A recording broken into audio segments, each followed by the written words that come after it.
คนเจ็บก่อนคนเจ็บชื่อแม่แก้วอายุ39 ปีมาจากบ้านสะพานไซนครปากซีเฟกจังหวัดตราดสาเหตุที่เขามาอุโมงค์ย้อนมีอาการท้องผูกทายยากนอนเลยสาเหตุส่วนท้าย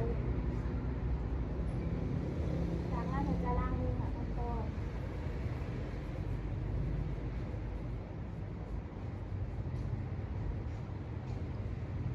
ล้างมือแล้วเราจะมาเตรียมอุปกรณ์ของเราจะมีสามัคคีคอมแพคนี่พาดปากถุงมือบกส่วนสายส่วนหัวส่วนเจลโยลีนั่นเองนะคะสามัคคีพยางกันเปื้อนเสือกันเปื้อนจะมีสามเพียงแต่นะคะสามนักเรียนที่เราจะชิมเปลี่ยนจากนั้นจะมา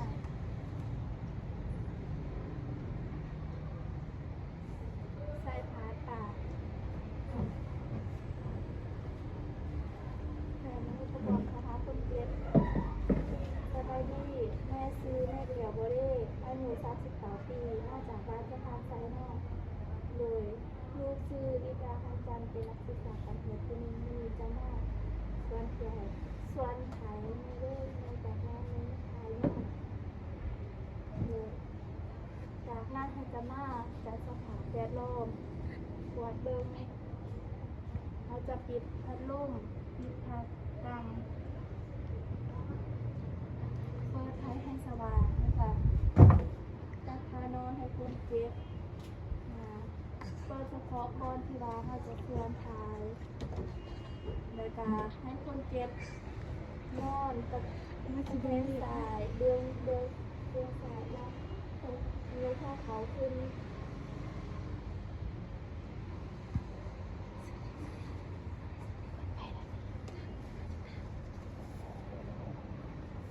จากนั้นเราจะเอาตัวอย่างออกค่ะตัวอย่างคือ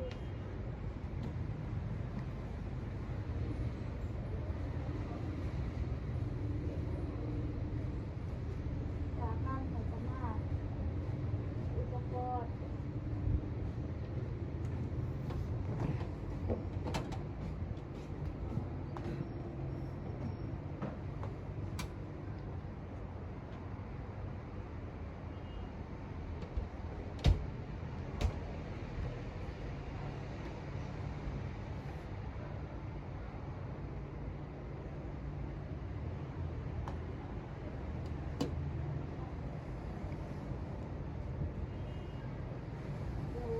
จากนั้นเราจะถอดให้มันแตกโดยกินกองยาลืมเวลาใส่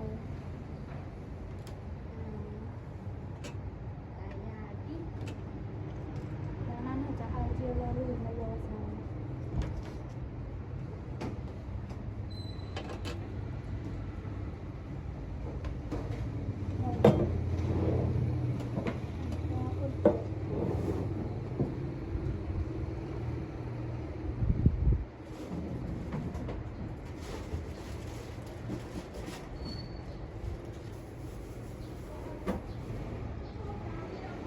เป็นโลสูงประมาณ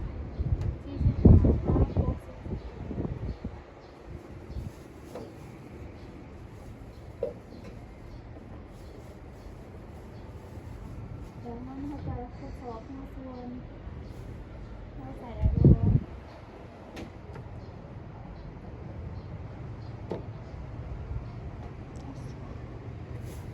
แล้วเราจะใส่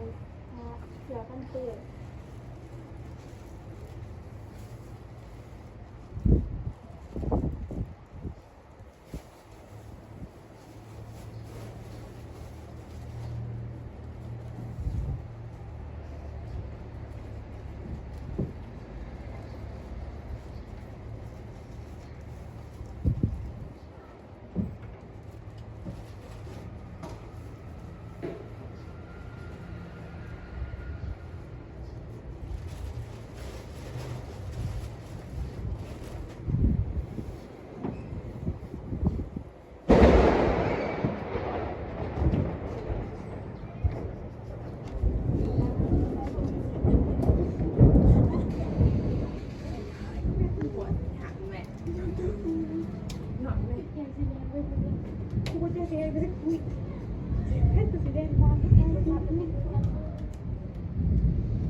ก็เลยสิเลย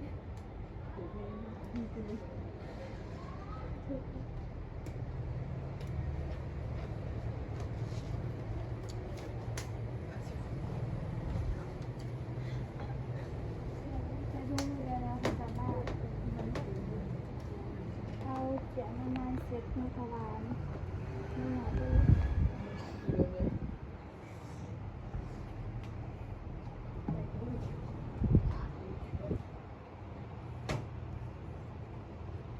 จากนั้นเราจะหยางหูทวารแล้วก็เดี๋ยวมันดี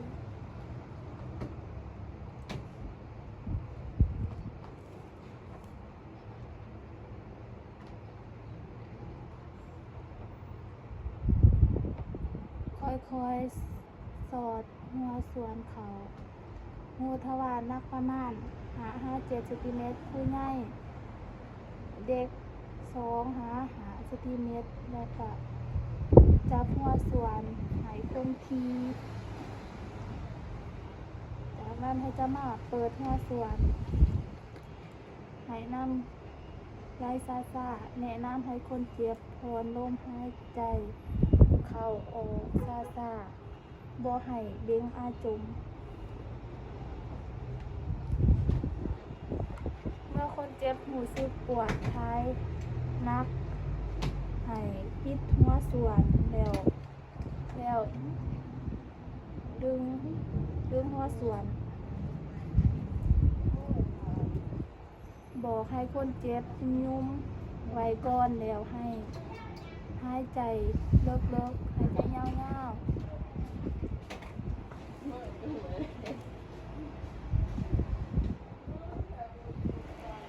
จากนั้นเราจะจับขาให้คนเจ็บ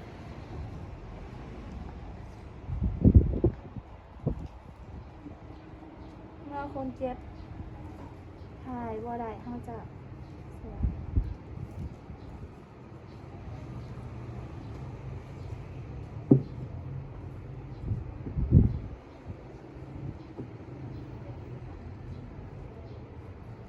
มันจะสังเกตอาจมมีสิ่งเปื้อนออกมานำอาจมโมนำโบหมดให้ส่วนอาจมจนนั้นที่เตรียมหมดไว้เมื่ออาจมออกหมดแล้วให้อนามัยหูทวารคนเจ็บ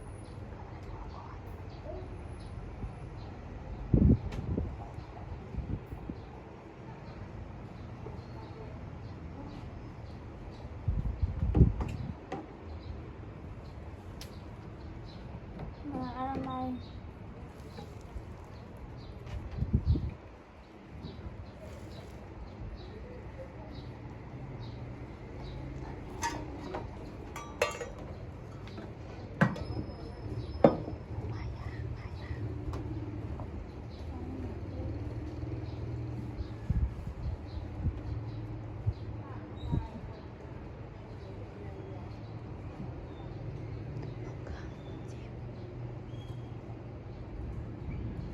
จากนั้นเราจะนำส่งให้เลือกห้อยเดี๋ยวจัดท่านอนให้คนเจ็บ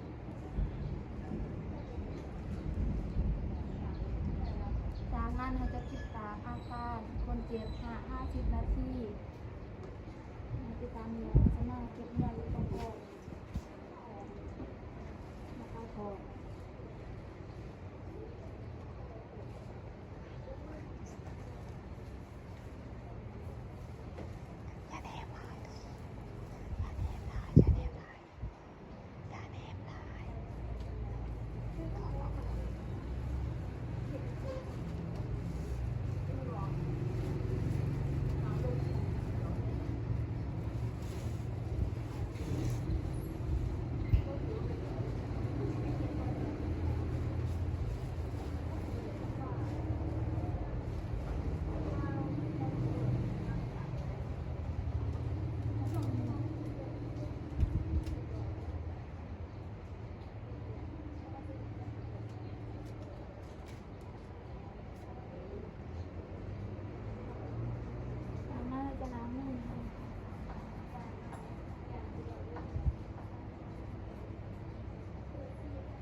ส่วนอาตมในเอกสาร